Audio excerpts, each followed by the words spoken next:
ମୂଳତଃ ତାଙ୍କର ଉପସ୍ଥାପନା କରିବାର ଥିଲା। ଯେହେତୁ ଭିତରେ ରାଜ୍ୟ ସରକାରଙ୍କର ମଧ୍ୟ ବଜେଟ୍ ଗତକାଲି ଉପସ୍ଥାପନା ହୋଇଯାଇଛି ଏବଂ ତାର ସମ୍ପୂର୍ଣ୍ଣ ବିବରଣୀ ଆପଣମାନେ ପାଇସାରିଛନ୍ତି। ତେଣୁ ତାକୁ ଆହୁରି ପ୍ରାଞ୍ଜଳ ଭାବରେ ଉପସ୍ଥାପନା କରିବାର ଆବଶ୍ୟକତା ମୁଁ ଅନୁଭବ କରୁନାହିଁ। ଏକ ତ କୃଷି ବଜେଟ୍ ମଧ୍ୟ ଉପସ୍ଥାପନା ହୋଇଛି ପାଖାପାଖି 37 ପେଜ୍ର ଏବଂ वार्षिक बजेट जोटा सीटा प्राय 70 पेज जो गोटे गोटे पैसार योजना कथा उल्लेख कराई। मु खाली दुई तीन जिनस थ्रस्ट देवाई चाहिए। एक केंद्र सरकार बजेट्र उपस्थापना पर ओडिशा सम ढंग तार बजेट प्रस्तुत कर उपस्थापना कर केंद्र बजेट रे जमी 4टा वर्गर लोकों प्रति अधिक गुरुत्व दिखाई। ओडिशा बजेट रे 4टा वर्गर लोकों को सम परिमाण गुरुत्व राज्य बजेट रे से स्थान पाई। प्रथम है जो अन्नदाता आज जो शब्द व्यवहार कर कृषि कृषक चाषी न कहीकि गोटे शब्द अन्नदाता मानी स्वतंत्र बजेट उपस्थापनार सहित आपणकर केंद्र भाया ओडिशार आमे कृषि और कृषक एवं चाष एटाकू महत्व देचु। द्वितीय जोटा थ्रस्ट एरिया है महिला महिला मानक केंद्र सरकार बजेट रे जो भाया थ्रस्ट दिखाई। राज्य सरकार बजेट रे महिला मानक प्रति स्वतंत्र दृष्टि दिखाई। सुभद्रा बाबद कि सुभद्रा सुरक्षा योजना बाबद स्वतंत्र भाव में उल्लेख कर आवश्यकता नहीं। तृतीय गरीब केंद्र सरकार माननीय प्रधानमंत्री नरेंद्र मोदी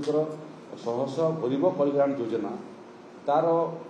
एठी ओडिशा रे कार्यान्वयन और तार आनुपातिक पांठिर जोगाड़ सहित ओडिशा सरकार गुड़िए गरीब कल्याण योजना ये कार्यकारी कर। आयुष्मान योजना कथा स्वतंत्र भाव में उल्लेख करने आवश्यकता नहीं। नुआ सरकार है आम आयुष्मान योजना व्यापक परिसर मुक्त कर उपस्थापना कर। चतुर्थ है युववर्ग गले मुझे एजुकेशन टाक जोड़ी दूसरी जो मैंने छात्र अच्छा प्राथमिक स्कूल आरंभ कर यूनिवर्सिटी पर्यंत और परवर्ती अवस्था जहाँ आम गोटे शब्द युवक बोली कहूँ तार प्रति स्वतंत्र भाव में ओडिशार बजेट स्थान पाई। गोटे दिग। द्वितीय दिग है जे 2036 मसीह ओडिशा तार स्वाधीनता तार गठन 100 वर्ष पूर्ति हो आम आपन को ए बाबद आगुरी भी अवगत करूँ। आज तार पुनरावृत्ति करुँची आम लक्ष्य 2036 किमिति ओडिशा एक विकसित समृद्ध आत्मनिर्भर राज्य हो पारि। ये क्रम मत लगुच 25-26 बजेट आगामी 12 वर्षर जो बजेट एवं ओडिशा को ये 12 वर्ष भितर समृद्धि एवं विकास शिखर में पहुँचापी मत लगुच 25-26 बजेटा हूँ मूलदुआ बजेट एवं 2036 को देखिकी एवं ओडिशार आगामी 12 वर्षर रोडमैप को देखिक एथर 25-26 बजेट माननीय मुख्यमंत्री काली उपस्थापना कर। तृतीय विषय जोटा सब महत्वपूर्ण ये बजेट जोटा अतीत केवल आम देखा पाई नटा है जे विकास केवल विकास नुह विकास सांगे सांगे संतुलित विकास जो अंचल सब पछुआ अंचल तार प्रति स्वतंत्र दृष्टि देवा एवं जोटा सब पछुआ अंचल से स्वतंत्र दृष्टि देवार सांगे सांगे विकसित अंचल मान सांगे समस्कंध करवा एवं 2036 बेलू 12 वर्ष भितर ओडिशार संतुलित विकास बैलेंस डेवलपमेंट जहाँ आम इंग्राजी में कहूँ से क्रम पश्चिम ओडिशा विकास परिषद को ये बजेट रे 500 कोटी टंकार आवंटन होती।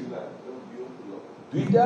आहरी डेवलपमेंट काउंसिल ओडिशा सरकार गठन करने जाऊँगी सदर्न ओडिशा डेवलपमेंट काउंसिल और नॉर्दर्न ओडिशा डेवलपमेंट काउंसिल तार संपूर्ण स्वरूप स्थिर ही नहीं किंतु आसंता आर्थिक वर्ष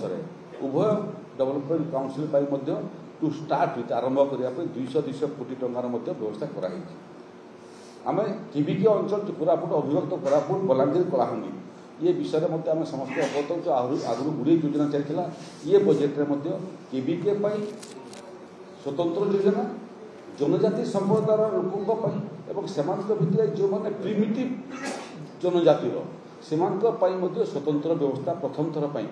ओडिशार बजेट रे स्थान पाई। तो ये तीनटा मेन थ्रस्ट भितर खाली मु गोटे विषय आपको अधिक उल्लेख करने चाहूँगी जे सारा भारत वर्ष में मोटामोटी 6.4 ग्रोथ रेट टाकू मोटामोटी आमर आकलन थिबा समय ओडिशार ग्रोथ रेट टाकू आम 7.2 रे आमे ताकू चिंता करूछु एवं इंफ्रास्ट्रक्चर नहेले ग्रोथ हुए ना।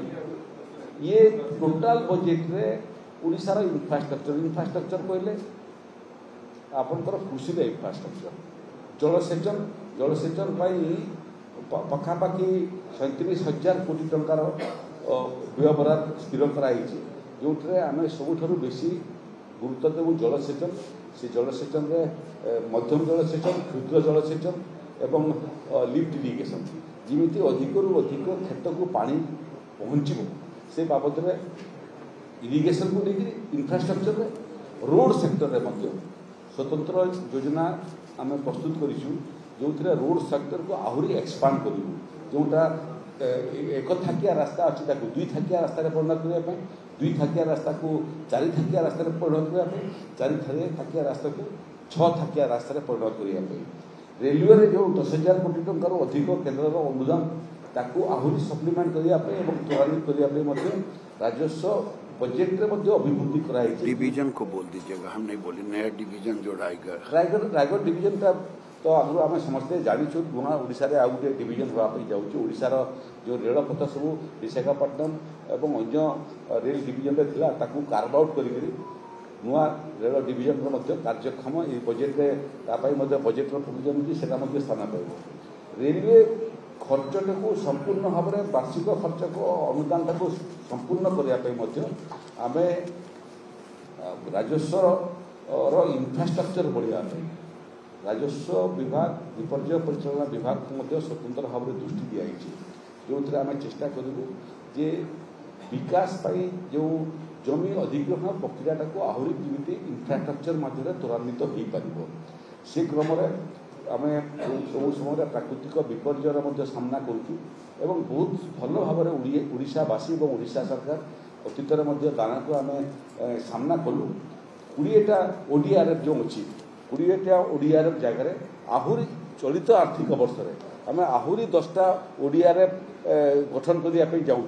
जोटा कि 30टा जाक जिले में से अवस्थापित हेबे प्राकृतिक विपर्यर सामना करेंगे 4,000 कोटी टंकार डिजास्टर मैनेजमेंट पाई एलोकेशन रे व्यवस्था अच्छी जो 2,600 कोटी टंका स्टेट डिजास्टर रेस्पॉन्स एवं मिटिगेशन रे रखाई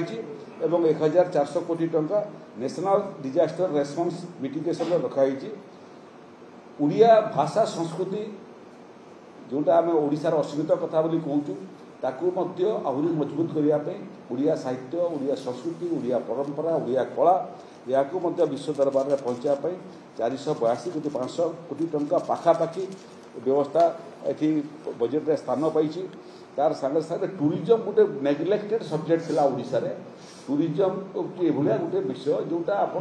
प्रत्येक जिले में टूरिज्म को डेवलप कले टूरिज्म डेवलप हवा सागरे सागरे इकोनोमी ग्रोथ हो पार और अनएम्प्लॉयमेंट प्रोब्लेम एड्रेस हो पार से क्रम 800 कोटी टंका आम धार्य कर 2,90,000 कोटी टंका हूँ ओडिशार इतिहास सबुठ लार्जेस्ट बजेट और से कृषि और अन्य क्षेत्र में आम 10% रु अधिक अभिवृद्धि कर विगत बजेट अपेक्षा टूरिज्म सागरे सागरे सोशल सिक्यूरिटी एवं एम्पावरमेंट एपाई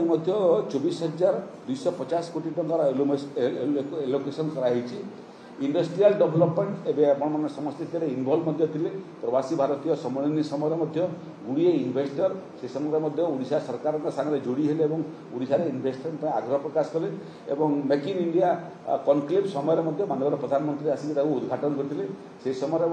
मोटामोटी 23 लाख कोटी टंकार इन्वेस्टमेंट प्रतिश्रुति आम पाइलु से प्रोजेक्ट आकार में 17 लाख कोटी टंकार इन्वेस्टमेंट पाइलु प्रतिश्रुति पत्र पाइलु 13 लाख कोटी टंकार 145टा एमओयू साइन होती देखिक आगामी दिन में से जमी से पानी से बिजुली से इंफ्रास्ट्रक्चर से रोड परिवार स्वतंत्र भाव में विभिन्न विभाग अनुदान राशि को वृद्धि कराई 145टा अति कम जो इन्वेस्टर आसवे 12 लाख कोटी टंकार ये इन्वेस्टमेंट हम एक्रॉस दी स्टेट 30टा जाक जिले में केमी आवंटित हो पार क्योंकि आईटी सेक्टर हो पार क्योंकि स्टील सेक्टर हो पार क्योंकि टेक्सटाइल सेक्टर हो पार क्योंकि फूड प्रोसेसिंग सेक्टर हो पार ये रोडमैप एवं डिटेल डेवलपमेंट आम करूँ अर्बन इन ट्रांसफॉर्मेशन ये इंफ्रास्ट्रक्चर दृष्टि जो कहूली प्राय 10,000 कोटी टंका फॉर अर्बन इंफ्रास्ट्रक्चर जो 1100 कोटी टंका व्यवस्था होती मुख्यमंत्री शहरी विकास योजना एवं 340 कोटी टंका सुरेज और ड्रेनेज बजेट में व्यवस्था होती यार सहित इन्वेस्टमेंट रोड सेक्टर जो उल्लेख करते रोड रेलवे एवं ट्रांसपोर्ट ए 6,500 कोटी टंका फॉर रोड डेवलपमेंट एवं 205 कोटी टंका स्वतंत्र भाव में रेलवे प्रोजेक्ट बजेट में व्यवस्था होती ये टोटाल 16,273 कोटी टंका एलोकेशन को जोटा आप उल्लेख करते इरिगेशन एंड फ्लड कंट्रोल जोटा कि विगत वर्षर बजेट अपेक्षा 15.3% अधिक शिक्षा क्षेत्र में गोदावरीश आदर्श शिक्षानुष्ठान योजना ठार आरंभ कर श्रीमंदिर जगन्नाथ श्रीमंदिर दर्शन योजना सुभद्रा सुरक्षा योजना बकोड़ा वन उन्नयन योजना ये नुआ नुआ जिनस शिक्षा स्वास्थ्य एवं इंफ्रास्ट्रक्चर को आगू बढ़ापी मोर प्रत्यक्ष और परोक्ष भाव में मोर जिते बजेट को देखी मत लगुच ओडिशार इतिहास रे इथर बजेट आगामी नुआ ओडिशा को देखापी समृद्ध ओडिशा को देखापी विकसित ओडिशा को गठन करने मत लगुच सर्वश्रेष्ठ बजेट गतकाली माननीय मुख्यमंत्री उपस्थापना कर।